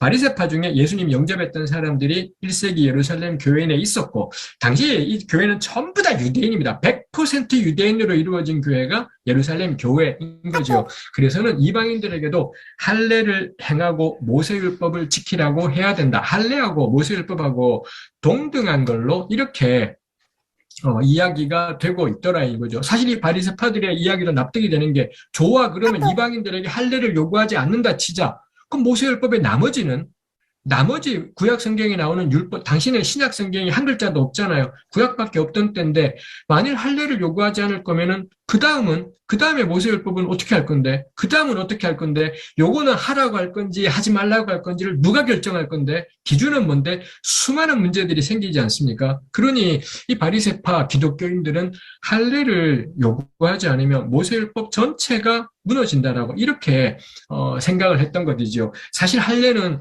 창세기 17장, 아까 제가 언급했던 창세기 17장에 처음 나오고 구약 전체 할례에 대해서 등장하는 것이 있습니다. 이거는 당시의 성경은 구약밖에 없으니 성경에 명료하게 쓰여 있는 겁니다. 근데 제가 놀라게 되는 건 이 첫 교회 사람들은 성경을 펴면 무조건 할례는 되어 있어야 해야 되는 것이 맞는 겁니다. 근데 이 사람들이 이걸 가지고 회의를 해요. 하나님 말씀에 명료하게 명령되어 있는데 그거를 따를 거냐 말 거냐를 회의한다라는 게 맞는 거냐, 토론에 붙인다라는 게 맞는 거냐라는 건데 첫 번째 놀라운 점은 이 첫 교회는 그걸로 회의한다라는 것. 하나님 말씀이 명료한데도 회의를 해요. 저는 이거 우리 공동체적으로 우리가 함께 신앙생활하고 성경 읽는다라고 할 때 배울 만한 원칙이라고 생각을 해요. 그 어떤 것이든 회의해라. 하나님이 뭐라고 명령하셨건 예수님이 뭐라고 명령하셨건 그건 선포될 사실이 아니라 사실 자기 십자가를 지고 순종해라. 이거 회의 같은 거 필요 없지요. 이거는 논란이 나 십자가 지기 싫어요. 져야지 이건 회의가 필요 없어요. 순종 불순종이겠습니다만 다만 우리 시대에 이 말씀은 어떻게 따라야 되지가 고민이 된다면 절대 이거는 그래서 평신도 우리의 공동체 모임들의 좋은 점은 목사라는 게 없기 때문에 누구 한 사람이 권위 있게 선포할 수가 없지 않습니까? 이건 절대로 회의하고 논쟁해야 될 항목이지 신학 공부 좀 했다고 선포해야 될 내용은 절대 아니다라는 거. 첫 교회는 심지어 모세율법에 명료하게 명령한 할례조차도 회의에 붙였다, 논쟁에 붙였다라는 걸 생각한다면 저는 공동체 안에 너무 중요한 게 이런 아주 중요한 한 걸음에 대해서 반드시 회의하고 토론하는 것. 이겠다 싶은 것이 있습니다. 이거 오늘 우리한테는 할례가 하나도 고민되지 않지만 1세기 교회에서는 너무 어려운 거죠. 어려울 때 이거 사실은 생각해보면 그렇게 어렵지 않습니다. 할례라는 거 우리 알지 않습니까? 오늘날에 우리 포경수술이지 않습니까? 이거 안 죽어요. 심지어 창세기 30 몇 장인가요? 야곱의 딸 디나 때문에 세겜 사람들한테 이 할례를 요구했을 때 한 3일 동안 세겜의 남자들이 힘을 못 썼다. 이 정도지. 할례가 고대 세계 이집트도 할례를 행했고 블레셋도 행했고 사방에서 이 남성 성기의 할례를 행하는 이 문화들이 고대 중동에 굉장히 많았습니다. 안 죽어요. 고대 세계 출산하다가 죽는 여성들은 부지기수였지만 할례 받다가 죽는 사람은 없었다라는 것입니다. 그러니 이거 힘들지 않습니다. 한 며칠 끙끙하면 되는 거지 힘들지 않고 목숨이 왔다 갔다 하는 일이지 않은데 이걸 뭐라고 왜 이방인에게 요구하자면 끝나는 건데 그리고 사실 그렇게 할 때 근거도 많잖아요. 가장 무엇보다도 이 예수님의 12제자들 전부 다 할례받은 여기 예루살렘 교회 전부 남자입니다. 전부 다 할례받은 유대인들이었고요. 베드로도 할례받았고 바울도 할례받았고 바울 같은 경우 자신의 제자 중에 디모데라는 사람 그 어머니가 유대인이었던 디모데는 할례를 받게 했었고요. 무엇보다도 우리 예수님께서 정확하게 난지 8일 만에 할례받으신 정통 유대인이었다라는 거고 적어도 우리 복음서에 보면 예수님은 단 한 번도 할례에 대해서 부정적인 언급을 하신 적이 단 한 번도 없고요. 할례를 부정적으로 씹은 사람이 바울인데 아직 요 사도행전 15장의 회의가 주후 40 몇 년경입니다. 이로부터 한 몇 년 지나면 바울이 유럽으로 이 그리스 지방으로 전도를 가서 이 데살로니가에 갔고 데살로니가 교회에 사역한 다음에 얼마 후에 데살로니가 떠나서 아마도 아테네에 가서 데살로니가 교회에 보낸 편지 이게 데살로니가 전서입니다. 그러니 바울의 첫 편지가 데살로니가 전서고 그로부터 또 몇 년 지나야지 로마서, 갈라디아서 이런 편지 특히 갈라디아서 같은 데서 할례에 대해서 전면적으로 바울이 붙어 싸우는 게 나오지 않습니까? 즉 사도행전 15장에서는 아직 바울의 할례에 관한 이론이 정립되지 않았던 때였다라는 거고 바울이 교회의 핵심 기둥이지도 않았던 때였다라는 겁니다. 그럼 이런 경우에 교회가 선택할 수 있는 가장 안전한 길은 뭔가요? 우리 예수님께서 어떠하셨지? 예수님 할례 받으셨고 예수님이 할례에 대해서 암시로라도 찝찝해하셨던 적이 있는가? 없고 적어도 우리 복음서에 실려있는 내용으로는 예수님이 할례 심란해 하시는 거를 일체 찾아볼 수가 없고 12제자가 할례 안 받은 사람이 있나? 없고 당시에 있나? 없고 할례 받느라고 이방인이 죽나? 안 죽고 전 그러면 가장 안전한 결론은 뭔가요? 할례해라. 성경이 이렇게 명령하고 있기도 하고 할례해라 라는 것이 가장 안전하고 큰 문제를 일으키지 않을 저는 가르침이었겠다 싶습니다. 근데 이 교회들 이걸로 붙어요. 이걸로 논쟁을 하죠. 오늘날에도 심지어 여성은 목사가 될 수 없다라는 생양아치 같은 이 교단들이 존재합니다. 이유가 뭐냐? 예수님 남자고 바울도 남자고 뭐 여자가 남자를 주관해서는 안 된다. 뭐 교회에서 여자 가르치면 안 된다. 막 이런 개소리들을 늘어놓으면서 여성 한수를 인정하지 않잖아. 사실 이게 겁나 안전한 이야기인 거죠. 성경의 글자를 겁나 존중해서 논쟁이 될 만하다. 그럼 그냥 글자대로 간다. 뭐 이렇게 하는 것이 가장 편안하고 안전한 것일 겁니다. 근데 이 사도행전 15장의 첫 교회 사람들은 이렇게 하지 않고 근데 이 문제가 교회가 주체적으로 시작했던 상황이 아니라 떠밀려서 놓이게 된 상황인데 이거 붙었더라이지요. 15장 7절 많은 변론이 있은 후에 겁나 많은 토론들이 오갔고 그 다음에 베드로가 결정적인 발언을 하죠. 자기 경험, 고넬료와 만났던 경험 이런 이야기를 나누면서 하나님이 사람 차별하지 않는다. 우리도 버거웠던 짐을 왜 이방인들에게 요구하려고 하느냐. 저는 베드로의 논리의 핵심은 뭔가요? 고넬료 사건, 개인 경험입니다. 그가 만났던 고넬료. 이 베드로가 기도하다가 환상을 보잖아요. 부정한 짐승이 내려왔는데 먹어라. 안 먹겠다 했는데 3번 그런 일이 있었다. 이게 무슨 뜻인지 몰랐습니다. 언제 자기가 본 환상의 의미를 아느냐?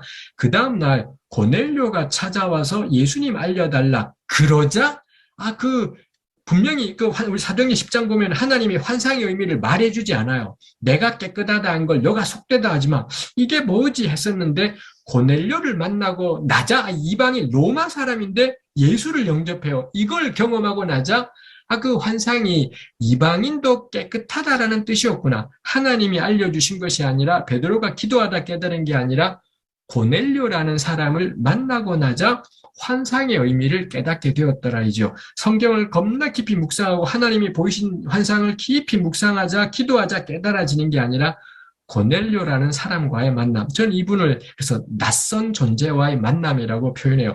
베드로의 범주 안에 없던 사람, 이방인인데 예수를 믿어, 이방인인데 여호와 하나님을 섬기겠다라고 해 없던 범주의 인물이 등장을 한 겁니다. 그 완전히 낯선 존재가 베드로로 하여금 그렇구나, 이방인도 깨끗하구나, 이 경험을 베드로가 나누면서 우리도 버거웠던 걸 왜 이방인에게, 베드로에게 있는 논리가 그 낯선 존재에 대한 인식, 그 다음에 또 하나가 낯선 사람들에 대한 긍휼입니다.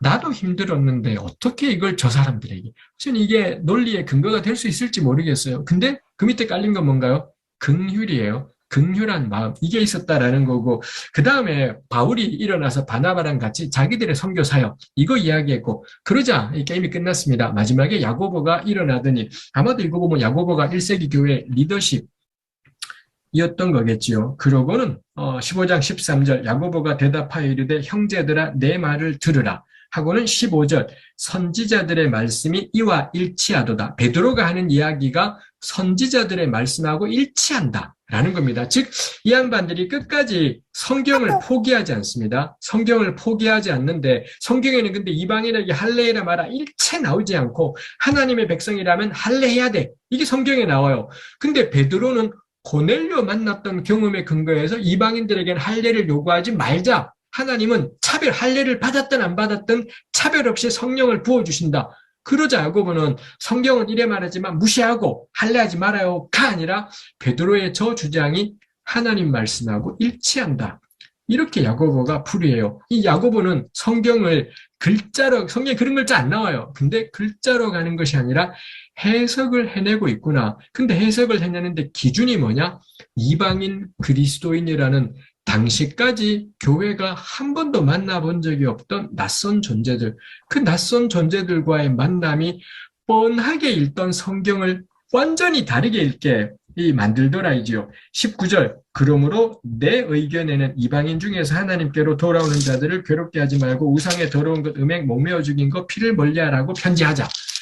굉장하지요. 내 의견에는 대도 않게 막 기도하는데 그런 마음 주셨어, 이런 헛소리 하지 않아요. 전 늘 말해요. 그딴 말버릇 절대 쓰지 말아야 된다. 하나님이 나한테 이런 마음을 주시네요. 진짜 정말 늘 저는 따져 물어야 된다. 왜 그런 황당무계한 근거도 없는 말을 자꾸 하냐. 내 의견에는 그렇다라고 해라. 저는 가장 적절하다 싶어요. 야고보가 그렇게 이야기하고 온 교회는 결론 그렇게 해요. 라고 하지요. 그러고는 편지를 보냅니다. 편지를 보내는데 27절에 그리하여 유다와 실라를 안디옥 교회로 보내기로 했고요. 15장 28절 성령과 우리는 이 요긴한 것들 외에는 아무 짐도 너희에게 지우지 아니하는 것이 옳은 줄 알았노니 우상의 점을 피 목매어 죽인 것 음행을 멀리하라. 분명히 자기네들끼리 토론했어요. 그리고 야고보는 막판에 내 의견에는 요 네 가지 요것만 하면 좋겠다. 그러자 교회가 어이는 오케이 그렇게 합시다. 편지는 뭐라고 보내나요? 성령과 우리는. 우리 읽었잖아요. 사도행전 15장에 성령은 한 번도 등장하지 않습니다. 성령이 직접 말씀하지도 않고 뭐라 감동을 주지도 않아요. 이 사람들은, 첫 교회 사람들은 놀랍게도 공동체가 함께 모여서 토론하고 논쟁하고 내려진 결정을 성령과 우리는, 분명히 사람이 내린 겁니다. 베드로의 한마디, 바울의 한마디, 야고보의 결론, 내 의견에는 제한, 동의, 성령과 우리는. 요게 저는 교회가 성령을 사용하는 방식이다. 그 가운데 겁나 기도빨 센 사람이 기도하다가 어떤 영적 체험 이딴 걸로 해결하는 것이 아니라, 목사의 영빨 이런 걸로 해결하는 게 아니라 공동체의 겁나 진지한 토론과 의논 가운데 결론에 도달하고, 그리고는 내려진 결정은 성령과 우리는, 이렇게 표현하더라라는 것입니다. 이 사도행전 15장, 이 교회가 떠밀려 놓이게 된 상황이다, 이렇게 말했습니다만, 그렇게 떠밀려 놓이게 된 상황의 핵심이 뭐였냐? 제가 계속 이야기하지만 이방인 그리스도인이라는 완전히 낯선 존재, 그 전까지는 없던 예수님의 제자들 그룹에서도 이런 상황은 없었던 거고요. 이 사도행전에서도 지금까지 전부 다 유대인 대상 선교였던 건데, 근데 떠밀려서 수리아 안디옥 갔다가 이방인들을 만나면서 그다음 베드로는 고넬료를 만났고 이랬더라는 거죠. 그러자 이 교회는 모여서 토론하고서는 이 한 번도 읽어보지 않은 방식으로 구약을 읽게 되었더라. 라는 것입니다. 그래서 저는 이게 공동체가 변화된 상황 속에서 성경을 읽어가는 방식이구나라는 거고요. 이럴 때 가장 중요한 건 뭔가요? 공동체끼리, 당연히 이 공동체는 우리 사도행전 2장에 나오는 것처럼 마가의 다락방이라는 데서 늘 함께 모여서 기도에 힘썼던 것이 있습니다.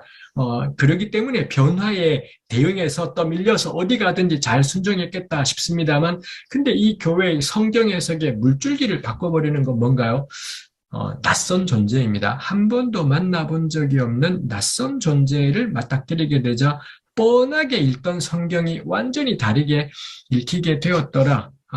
라는 것입니다. 그래서 신약 성경이 놀랍게도 유대인, 이방인 구분이라는 걸 넘어가 버립니다. 이게 굉장한 사건인 것이 이 에스라, 느헤미야 이후로 이 유대교 신앙이 이 나라 없는 신앙 공동체인 채로 예수님 때까지 한 600년 가량의 세월을 지나와 이 세월을 지나오면서 유대교가 몇 가지 갈래가 생깁니다. 하나가 이 예수님과 연관된 기독교로 이어지는 갈래가 있고요. 그 다음에 이 바리새파를 통해서 랍비 유대교라는 이 미슈나 탈무드로 이어지는 요런 데로 가는 것이 있고, 쿰란 공동체라고 해서 폐쇄적인 공동체로 흘러가는 이 기본 세 개의 흐름들이 요 주 1세기에 유대인들에게 등장한 흐름입니다. 근데 쿰란 공동체는 너무 폐쇄적이었기 때문에 없어져 버리고 말고 이 랍비 유대교랑 기독교는 지금도 살아남았습니다. 근데 랍비 유대교는 철저히 성경의 문자적인 의미에 온통 집중을 했고, 그래서 전 세계에 흩어져 있던 유대인들은 지켜냈고요. 근데 유대인들의 한 걸음도 넘어갈 수가 없었습니다. 근데 이 첫 교회는 당시 유대인들 가운데 한 줌도 안 되었지만 사도행전 15장의 회의, 이 엄청난 회의를 통해서 유대인, 이방인 구분을 한 방에 넘어가 버렸고요. 그때부터 교회는 세계 종교가 되었습니다. 유대교는 지금까지도 유대인들의 민족 종교가 되었지만 사도행전 15장의 변화가 이 기독교 신앙, 그전까지 유대교랑 똑같았던 건데 여기에서 확 갈라지면서 세계 종교, 모든 사람, 모든 인구들, 인종들을 다 대상으로 하는 이런 세계 종교로 확장되는 그 변화가 여기서 생겼고요. 그 변화의 출발이 뭔가요? 낯선 존재, 라는 것입니다. 우리 교회가 성경에 나오는 종 관련 말씀들, 종은 주인에게 죽게 하듯 순종하라, 이런 말씀을 새로 읽게 만든 게 뭔가요? 교회의 묵상이 아닙니다.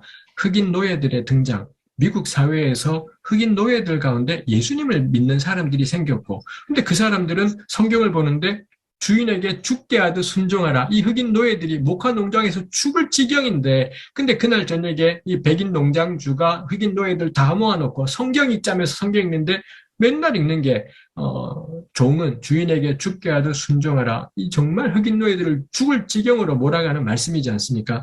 흑인 노예라는 현실이 바울이 이야기하는 주인에게 순종하라가 무슨 의미인지를 다시 생각을 하게 만들어내는 것이 있더라라는 것입니다. 그 다음에 성경에 나오는 여성 관련 표현들, 분명히 바울은 여자가 남자를 주관하는 게 옳지 못하다. 그렇기 때문에 이건 근본적으로 여성에게 투표권을 줄 수가 없어요. 여성에게 투표권을 주고 참정권을 주면 여성이 시장이라도 돼버리면 그럼 그 여자 시장이 남자를 주관하게 되지 않습니까? 그러니 성경 들어가자면 여성한테는 절대로 투표권을 줘서도 안 되고 뭐 피선거권을 주어서도 안 되는 겁니다. 이걸 바꾸는 게 뭔가요? 이 자각한 여성들의 주장들, 여자도 사람이다라는 이런 이야기를 하는 페미니스트의 등장과 더불어서 이 성경에 나오는 의미를 다시 읽게 만들어요. 교회가 스스로 진리를 찾아가는 경우는 거의 없습니다. 근데 교회를 그렇게 할 수도 없지요. 교회가 할 수 있는 건 뭔가요? 낯선 존재들을 만나고 그 낯선 존재들과의 만남으로 인해 내가 뻔하게 읽던 걸 다시 읽는 것. 그럼 교회는 굉장한 이 변화와 이 바꿈들, 변혁들을 만들어내는 집단이 되더라. 라는 것입니다. 그래서 저는 성경을 겁나 열심히 읽는다고 해서 하나님 말씀이 명료해지냐? 그렇지 않다. 낯선 존재들과의 만남, 외부에서의 낯선 존재들과의 만남이 우리의 뻔한 성경 읽기에 격렬한 충격을 주게 되고 어제까지 읽던 구절이 전혀 다르게 읽게 된다라는 거죠. 그럼 우리 시대에 낯선 이웃, 낯선 현실이 뭐냐라는 거죠. 그래서 공동체가 정말 필요한 게 개인은 한 명이다 보니 너무 한계가 많습니다. 근데 공동체는 이 몇 사람들이 각자의 일상을 살면서 민감하게 낯선 현실들하고 맞닥뜨리고 그 낯선 사람들, 낯선 경험들이 있고 이게 공동체 안에 와서 이 베드로가 고넬료 만났던 경험이 이 예루살렘 회의의 물줄기를 바꾸게 되는 것처럼 이 공동체 한 지체의 어떤 낯선 것과의 만남을 나머지 공동체가 겁나 진지하게 응답할 때 그 공동체의 전체가 뒤집어지게 되는 전 이런 교회가 선교적인 교회이다 싶습니다. 그럴 때 우리가 늘 예민하게 깨어 있어야 되는 게 우리 시대의 낯선 존재는 누구지? 우리 시대에 우리가 늘 살아오면서 맞닥뜨린 사람이 아닌 낯선 존재는 누구지? 전 1번이 여성이라고 여전히 생각합니다. 아직까지도 가부장제는 견고하고 페미니즘 이슈는 이번 우리 대통령 선거에서도 국민의힘의 이 개 양아치 같은 대표가 이 남녀 갈라치기를 했고 20대 여성, 30대 여성들이 놀라울 정도로 막판에 민주당에 몰표를 던졌고 20, 30대 남자들은 국민의힘에다가 표를 던졌던 지금 시대 저는 이 페미니즘 이슈는 이 페미니즘에 대해서 스스로 깨닫고 발견하고 자각한 여성들 전 그 여성의 시각은 완전히 우리에게 있어서 낯선 시각이다. 라고 생각, 이거 근데, 제가 아까 고백했지 않습니까? 제가 평생에 구약 공부하면서 단 한 번도 할례에 대해서 이상했던 적이 없습니다. 근데 자매들은 다 알고 있더라고요. 이게 말이 안 된다라는 거. 말도 안 된다라는 거 이미 다 알고 있다. 저는 전혀. 그래서 생물학적인 남성은 죽었다 깨어나도 페미니스트일 수가 없고, 남자들은 그냥 대가리 숙이고 듣는 것밖에는 길이 없습니다. 그래서 우리 공동체 안에, 이 여성의 시각이 저는 이제까지 우리 성경이 있던 것의 근본을 바꿀 거다 싶은 것이 있습니다. 또 어떤 낯선 존재들이 있겠습니까? 제 생각에는 저는 퀴어라고 불리는 집단일 거다. 성소수자, 여기 평신도 모임도 마찬가지입니다. 한 명의 게이나 레즈비언 지체가 우리 안에 들어오게 되면 우리 그전에 나누던 이야기, 그전에 있던 성경 읽기 전부 다 뒤집어지게 되는 일들이 있을 겁니다. 낯선 존재가 우리의 뻔한 성경 읽기를 완전히 바꾸게 되는 것이 있습니다. 그래서 성경은 성경만으로 저는 해결되지 않겠다 싶은 것이 있습니다. 뭐 시간이 많이 가는데 한마디만 하고 마무리하겠습니다. 결국 이게 뭐냐 했을 때 제가 나눠드린 강의 자료의 가장 마지막에 있는 것입니다만 예수께서 구약을 단 한마디로 요약하신 게 마태복음 7장 12절 남에게 대접을 받고자 하는 대로 남을 대접해라. 이게 율법이고 선지자입니다. 결국 구약의 핵심은 뭐냐? 대접받고자 하는 대로 대접하기. 뭐 신앙 고백도 전혀 나오지도 않고 하나님 어쩌고도 안 나오고 네 대접받고 싶은 대로 네 그 사람 대접해라. 이렇게 예수님은 요약하셨습니다. 바울 역시 로마서 13장에서 갈라디아 5장에서 내 이웃을 내 몸과 같이 사랑하라. 이 한 말씀에 온 율법이 다. 이렇게 바울이 요약했습니다. 저는 그래서 예수님과 바울의 대접받고자 하는 대로 대접하라. 내 이웃을 내 몸과 같이. 이거 똑같은 메시지라고 생각합니다. 이게 구약입니다. 그래서 구약의 그 시대의 과학, 그 시대의 문화, 그 시대의 세계관이 잔뜩 깔려 있습니다. 그럼 이 속에서 하나님이 기뻐하시는 영원한 메시지를 어떻게 찾느냐? 기준이 뭐냐? 내 이웃을 내 몸과 같이. 대접받고자 하는 대로 대접하라. 이 원칙에 비추어 보아서 조금 이상하다. 요거 문화나 세계관이 개입되었을 가능성이 많겠다라는 거죠. 가령 여리고 성을 함락시킬 때 여리고에 있는 남녀노소를 다 죽여라. 이런 하나님의 명령이 있지 않습니까? 내 이웃을 내 몸과 같이 대접받고자 하는 대로 대접하라. 요거 이상해요. 그럼 저는 여리고 본문에 대해서 재해석을 해야 된다. 왜냐하면 이 하나님의 성품이 바뀌는 게 아닐 텐데 무슨 뭐 고대에는 사람 죽이는 게 겁나 쉬웠지만 지금은 안 그래. 저기 터무니없는 말. 고대인들을 개무시하는 표현입니다. 문화는 달라져도 인명살상이 장난이던 시대에는 인류에는 없었다라고 보는 게 저는 그게 상식일 거다. 라고 생각합니다. 사실 이 고대 이 여호수아 시대보다도 오히려 지금 한방의 전쟁으로 훨씬 더 많은 사람이 죽지. 옛날에는 한 창에 한 명 죽이기도 어렵고 한 칸에 한 명도 어렵고 막 세 칼 네 칼 해야지 한 명 죽고 이랬기 때문에 오히려 고대가 훨씬 더 인명을 적게 죽이던 시대였을 겁니다. 그렇다면 여리고를 함락시킬 때 남녀노소를 다 요거 당연히 우리한테 재해석이 필요한 말씀이죠. 여리고에 쳐들어갔는데 이 웬 집에 남자는 군인이라고 죽여버렸어요. 그 집에 아내가 있습니다. 이거 죽일 거냐? 라는 거죠. 그 집에 애가 2살짜리 애가 있고 3살짜리 딸이 있어요. 이거 죽일 거냐? 여리고 사람은 근본은 악이기 때문에 죽어. 미친놈인 겁니다. 이런 종교는 인류에 있어서는 안 돼요. 자기네 하나님이 명령했다고 해서 조그마한 애까지도 죽이고, 가령 우리가 여리고 여호수아의 병사였다면 그 애를 한 명 죽였습니다. 옆집에도 또 죽였습니다. 우리 그러고 정상적으로 살아갈 수 있을까요? 아무리 하나님 말씀이라지만 이 애를 2명, 3명, 4명 죽이고, 그러고 우리가 일상을 살아갈 수가 사람이라면 미쳐버리고 말 겁니다. 안 죽일 겁니다. 제가 이 설교했다가 온갖 항의를 다 듣고 그랬었습니다만, 죽이면 안 돼요. 하나님이 명령한다고 애 죽이는 종교는 인류에 있어서는 그건 인류의 재앙입니다. 이거는 순종이 아니라 재앙인 거죠. 그럼 당연히 우리 가령 마태복음에 저 말씀이 있습니다. 예수께서 네 눈이 너를 범죄케 하나 뽑아라. 뭐 이런 말씀 예수님 있지 않습니까? 제 눈이 2개 다 멀쩡해요. 왜 멀쩡한 거예요? 안 뽑았으니까요. 제 눈이 범죄케 한 적이 없는 게 아니라 저는 그 말씀을 보는 거 조심하라는 뜻이구나. 그렇게 해석을 해요. 아니, 지는 뽑으라는 건 조심하라는 뜻이구나. 옆집에 죽이라는 건 죽여야지. 미친놈들. 이거 미친놈들인 거죠. 해석의 일관성이 다 깨져버린.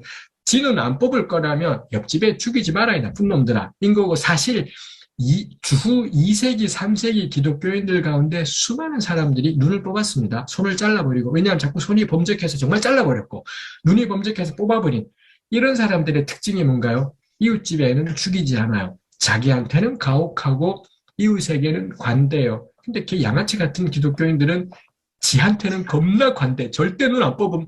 여리고 애들은 다 죽여버림. 이거는 이 미친놈들이 이제 절대로 신앙하고는 거리가 멀죠. 기준이 뭐냐? 내 이웃을 내 몸과 같이. 그리고 대접받고자 하는 대로 대접하라. 저는 반드시 공동체가 모여서 이런 어려운 상황에 하나님의 명령들이 있을 때 함께 모여서 의논하고 서로에게 귀 기울이고 이 말씀의 본질적인 의미가 무언지 자기가 봉착했던 낯선 상황들과의 이야기들 이걸 나누게 될 때 그러면 마지막에 가서 내 의견에는 이렇게 해야 되겠습니다. 결정하고 합의하고 그 다음에 성령께서 우리를 이런 길로 인도하셨다라고 공동체가 고백하고 그러다가 틀리면 지나고 나서 틀렸나 봐요. 죄송해요. 쪽팔려. 다시. 하나도 저는 문제될 것이 없겠다 싶은 것이 있습니다. 여기까지 제가 나누는 걸로 하도록 하겠습니다.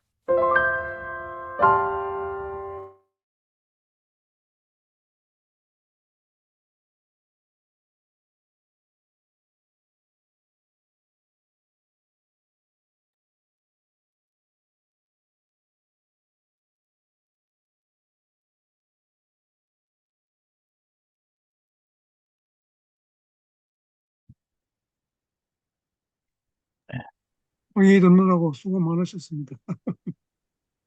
예, 우리 마이크 좀 켜시고요.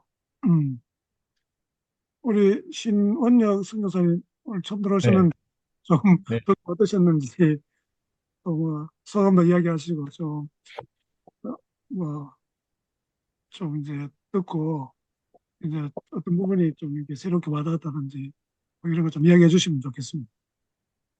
네, 사실은 이제 제가 들어오게 된 거는 저기 누가회에 올리신 그걸 보기는 했지만은 제가 김군지 교수님은 이제 잘 모르는데 음, 함께 들어와 있는 이지현 음. 선생님이 이제 제 아내이거든요. 아, 예, 예, 아이고. 네. 제 아내가 그 김군주 교수님에 대해서 뭐 이렇게 저한테 이제 저 자세하게는 얘기를 안 했지만은 엄청 훌륭하신 분이다. 그리고 이제 책을 사놨는데 아직 읽지를 못한 상태여가지고 그래서 지금 마침 또 주일 밤에 또 저희들이 다른 일정이 있을 때도 있지만은 또 지금은 시간이 또 괜찮고 해가지고 이제 예, 한번 들어보는 게 좋겠다고 이제 얘기를 해줘서 이렇게 들어오기는 됐고요. 그래서 뭐 사실은 이제 준비가 안 돼 있는 상태로 이제 들어와서 쭉그 말씀하신 거를 이제, 되게 듣긴 했는데 아무튼 들으면서 일단 기본적으로 우리가 성경을 읽을 때에 예, 그 당시 문화를 고려해야 되고 또 이제 1차 독자의 에게 이제 일차적으로 우선 주어진 말씀이니까 이제 그 사람들 입장을 또 생각해야 된다는 거, 어, 뭐 그런 것들은 이제 다른 책을 통해서도 이제 제가 조금 이제 봤던 내용들인데 이제 뭐 특별히 좀 뒤에 부분은 제가 생각하지 못했던 것들을 좀 말씀을 음, 많이 음, 해주셔서 음, 이제 앞으로 성경을 보고 또 우리가 신앙생활을 하고 또 다른 사람들을 대할 때에 조금 도움이 많이 되지 않을까 이런 생각이 들기는 음, 합니다. 어, 특히 낯선 존재 그리고 음, 상황을 저 하나님께서 상황을 이끄실 때 그것을 뭐 단순하게 수동적으로 받아들이는 것이 아니고 그것을 통해서 하나님께서 또 나에게 말씀하시고 내가 변화되어야 될 것들이 무엇이 있을지를 좀 잘 살펴봐야 되겠다 이런 생각을 많이 하게 되는 시간이었습니다. 예, 감사합니다. 우리 김정일 목사님은, 예, 네, 어, 하여간 김근주 교수님의 그 열정, 어떤 지치지 않는 어떤 그 무엇, 네, 거기에 정말 참 찬탄을 금하지 않을 수가 없습니다. 음, 네.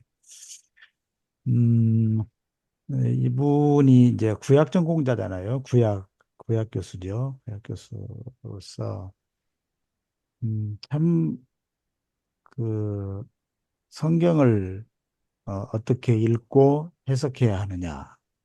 이런 문제에 대해서 굉장히 좋은 그런 팁들을 많이 제시를 하시는 것 같아요. 그, 근데 문제는 우리가 김 교수님께서 제시하는 그런 어떤 그 화두들을 그 화두가 다 지금 허들이에요, 허들. 네, 음, 그러니까 창조과학적인 사고, 예, 이것을 지금 뛰어넘지 못하고 있는 교회가 많고, 예, 저도 누가회에서 오랫동안 몸담고 있었는데, 그 누가회 그 소위 장자 그룹한테도 늘 하는 이야기가 뭐냐면, 수련회 할 때 창조과학 강사 데려다가 강의시키지 마라. 의과대학생들, 그 똑똑한 아이들 데려다 놓고 창조과학 그 하는 교수들 그런 강사 데려다가 노아 홍수가 사실이다. 뭐 그런 식으로 진화는 완전히 헛소리다. 이런 식으로 이야기를 해서 그 좋은 의대생들을 갖다가 망가뜨리는데 제발 좀 그러지 마시라고. 내가 창조과학회에서 10년 동안 활동을 하고 창조과학 강사 노릇도 하고 내가 누가위에서도 내가 창조과학 강의를 하고 그런 파인데 나 완전히 다 돌아섰다. 음, 공부하면 할수록 그것이 거짓이고 사입이고 성경을 엉터리로 해석하는 그거라는 거를 그렇게 이야기하는데 그런 제언을 하면은 좀 진득하게 그것을 경청을 해야 되는데 누가위에서 음?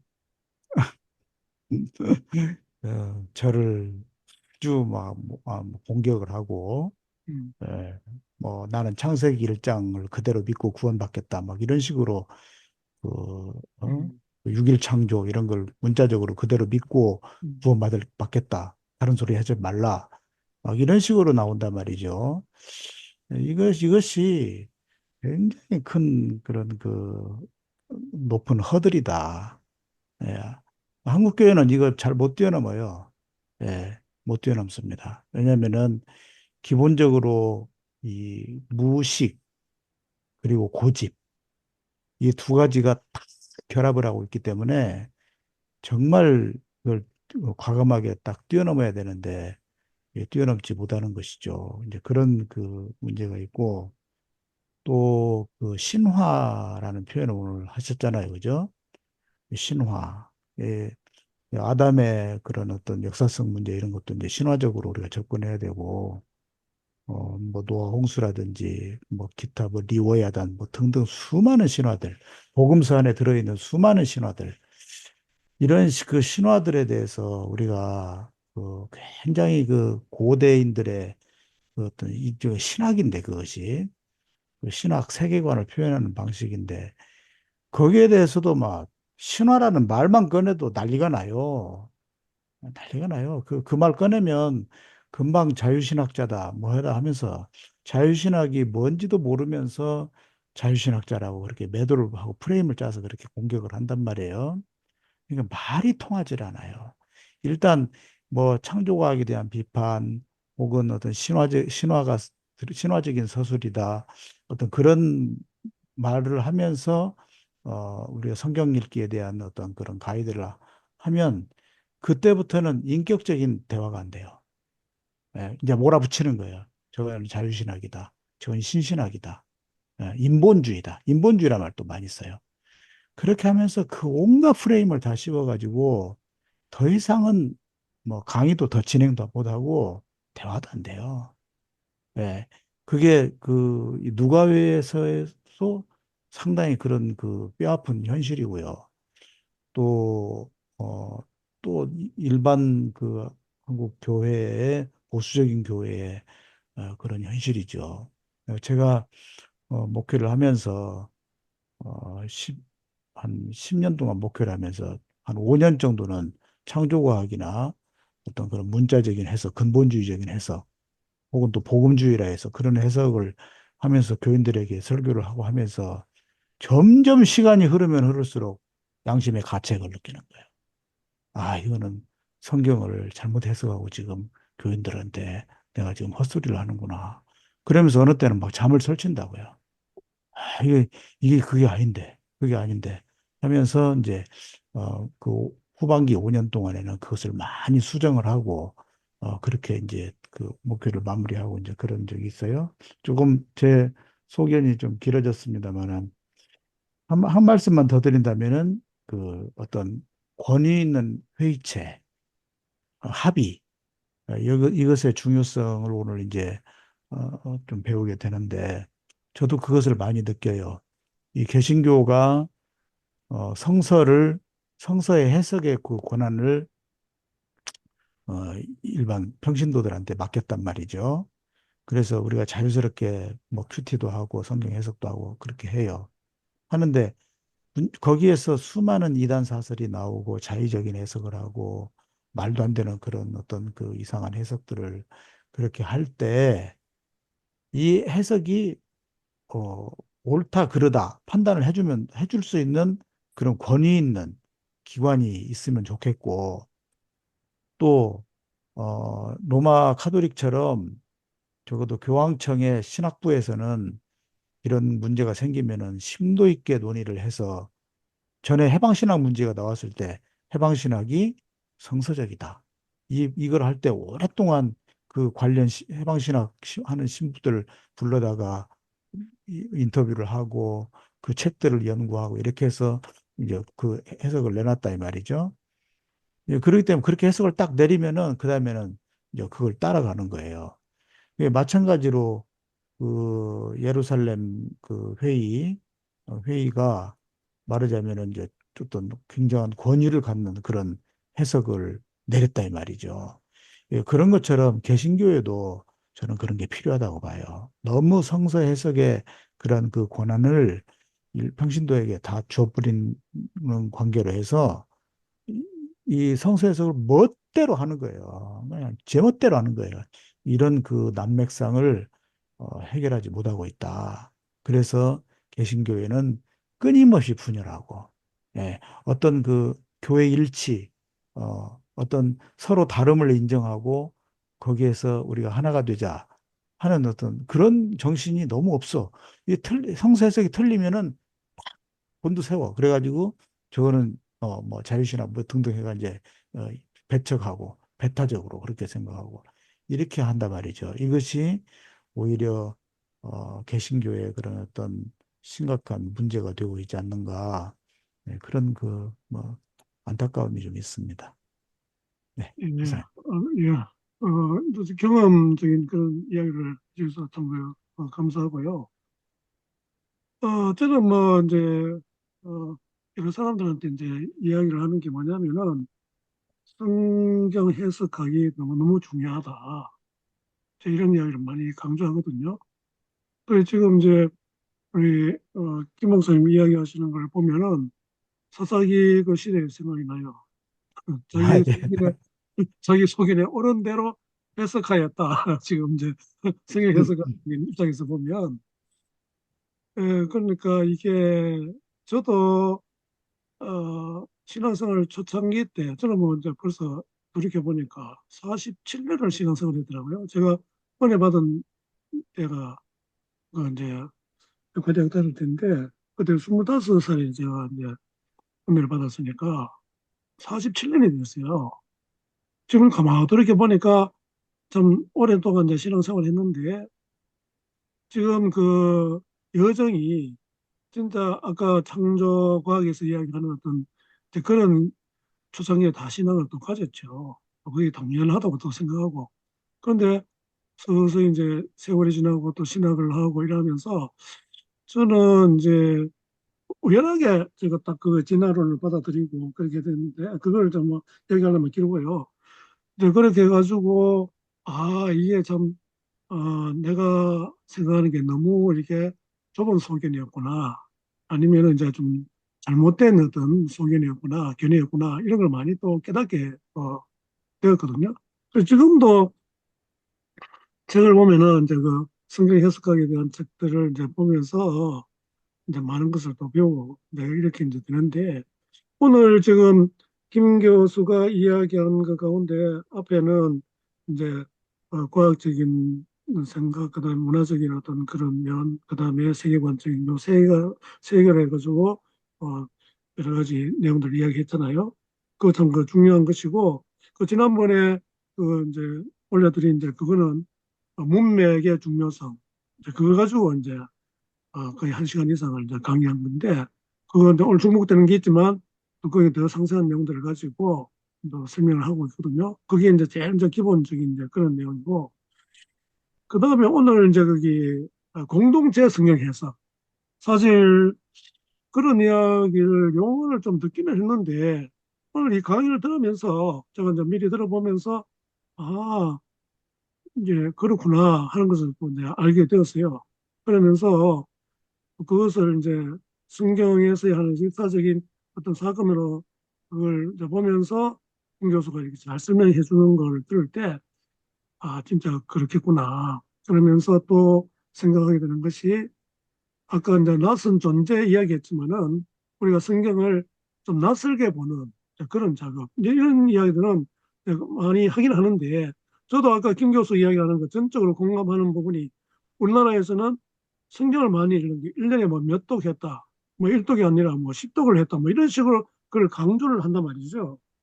근데 내가 가만히 생각해 보니까 아까 김 교수 이야기한 거하고 똑같은 그런 생각을 하게 된 거예요.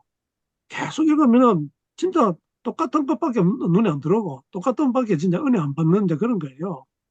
그러니까 1년에 한 번 읽어도 좋은데 이걸 자 꼼꼼하게 이게 진짜 무엇을 의미하는가. 우리 그렇게 생각 안 하고 넘어가는 부분이 너무 많다고요, 사실. 그런데 그걸 갖다 꼼꼼하게 또 저는 뭐 또 이렇게 또 신학을 이제 하다 보니까 그런 걸 좀 더 생각하게 되고 그래서 우리 이제 어차피 좀 누가의 또 멤버들이 이렇게 이제 들어와가지고 이제 누가를 생각하는데 누가에도 원래 이제 멤버가 뭐 진짜 많아졌죠. 제가 초대 이사장 할 때 그때는 진짜 장자 그룹 이제 그 그룹이 이제 주가 돼가지고 이제 시작이 됐는데 지금은 뭐 너무 많은 이제 멤버들 들어오고 아까도 보니까 뭐 카톡으로 뭐 이런 저런 뭐 이야기들이 이제 오고 가더라고요. 그 제가 이제 그 우리 누가에서도 이제 그런 이야기가 있었어요. 누가의 자체의 어떤 그 신학교 어떤 이제 그런 교육관을 좀 만들면 좋겠다. 그래서 수개월 전인가 뭐 정확한 데는 모르겠는데 저도 이제 줌으로 참석해가지고 이야기를 이제 들어보니까 뭐 여러 가지 이야기를 했어요. 그래서 제가 마지막에 한 이야기 다 좋다. 하지만은 거기에서 가르치는 추구하는 신학이 뭐냐 이거부터 정립 안 되면은 그 커리큘럼이고 뭐고 아무 소용이 없다. 그 마지막 한마디를 했거든요. 사실 워낙 그 다른 데 교파들 출신들이 있으니까 뭐 구원론부터 해가지고 종말론, 뭐 성령론 하나도 일치되는 게 잘 없다고요. 그러면은 거기에서 진짜 일치되는 부분들 우리가 이런 카테고리 정도는 일치되게 이제 가지고 나머지는 또 우리가 다 교파를 인정하는 거는 그거는 그 기독교 신학의 이제 근간이 갖고 그런 것들은 좀 이게 좀 적용한다고 해야 되겠나 뭐 정확하게 표현은 못 하겠는데 이제 그런 것들을 우리가 생각할 때 조금은 또 수용하고 하는 이제 이런 것이 있기 때문에 결국 이제 다양한 이제 교파가 이제 생기잖아요. 그리고 그런 걸 좀 생각하면서 좀 더 이게 성경 해석에 대한 이제 폭넓은 이해, 또 올바른 이해를 할 수 있도록 계속해서 노력할 필요가 있겠다. 제가 뭐 이 프로그램 하면서 이제 처음으로 이제 성경 해석학 측면에서 이렇게 어, 강의도 듣고 했는데 앞으로 이제 드문드문 이제 이런 부분에 대해서 우리가 좀 더 사람들한테 알리고 올바른 어떤 성경 해석하는 방향으로 좀 나가는 게 좋겠다 이런 좀 생각을 해보게 됩니다. 예, 여기 이제 채팅에 아, 요 지금 그 부인이 뭐 좀 올렸네, 그죠? 예, 예, 맞죠? 예, 이시영. 우리 이은영님은 뭐 좀 이야기할 게 있습니까? 네, 저기, 여기는 제 아내입니다. 안녕하세요. 좀 아, 집에서 네. 예, 얼굴 좀 네, 더 나오게 좀 이 예, 카메라가 잘 안 되는, 예, 예, 네, 네. 좀 이야기해 주세요. 네, 저도 그, 듣고는 제일 좋았던 게 공동체적 읽기. 그러면서 그 낯선 존재에 대한 그 인식. 예를 들면 전도 대상자가, 어, 좀 난 크리스찬이라 할지라도 그 사람이 같은 본문에서 해석하고 또 생각하는 것들을 좀 마음을 더 열고 가르치려 하지 않고 조금 그렇게 이야기해 나가면서 전도해야 되겠다.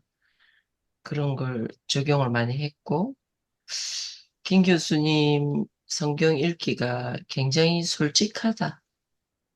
굉장히 솔직하다. 그런 공부를 외워서 그냥 하는 게 아니라 솔직하고 인격적으로 하나님 말씀을 대하고 있고, 그런 것에서 저도 좀 그래야 되겠다.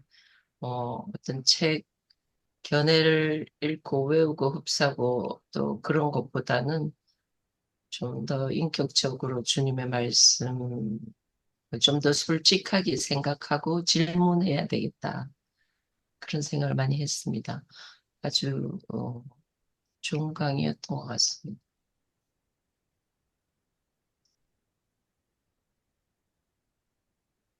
이상입니다. 네.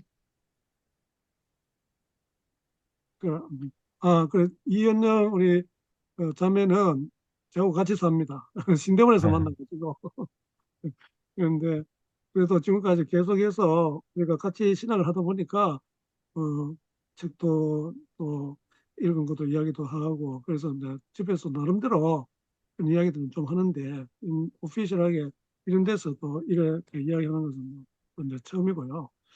그래서 이게 뭐 다 아시겠지만은 이제 또 나중에 녹화본을 보는 사람들 위해 가지고 나를 넘어서는 성경 읽기 저는 이게 처음 읽고 너무너무 좋아가지고 사람들한테 이게 선물도 많이 하고 소개 많이 했습니다. 그런데 이제 오늘 그 이야기한 거는 뭐 여기에 잘 안 나오는 것 같아요.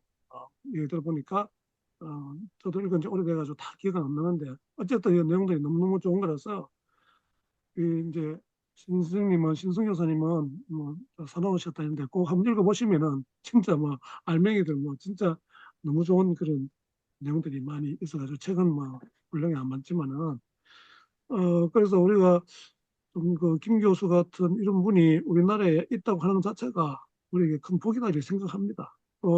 비판도 많이 또 하기도 하고, 뭐 이제 이상한 소리도 듣고 이렇게 하기는 하죠. 하지만은 제가 볼 때 성경 해석하는 그런 방법, 어떤 그렇게 올바르게 이제 성경을 이해하려고 하는 어떤 그런 노력들은 저는 아주 높이 이제 평가하고 싶어요. 왜냐하면은 아까 어, 이제 앞부분에서 아마 앞 강의에서 아마 그 나왔을 거예요. 그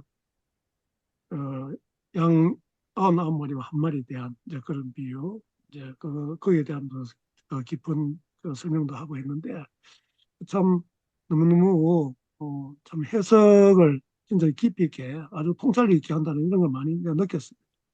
그래서 저도 뭐 신대원에서 신학을 나름대로 하긴 했지만은 그런 부분에서 너무 이제 배운 게 좀 빈약하고 이래가지고 계속해서 그런 부분에서 공부를 하고 있는데 그래서 좀 더 우리가 개인적으로라도 좀 그런 좋은 책들을 사보시고 공부하고 연구하면 좋을 것 같습니다. 아까 뭐 간단한 이야기했지만 그 기도도 있잖아요. 이야기해 주신 거 상당히 핵심적인 그런 내용들을 좀 잘 이야기해 줬다고 봅니다.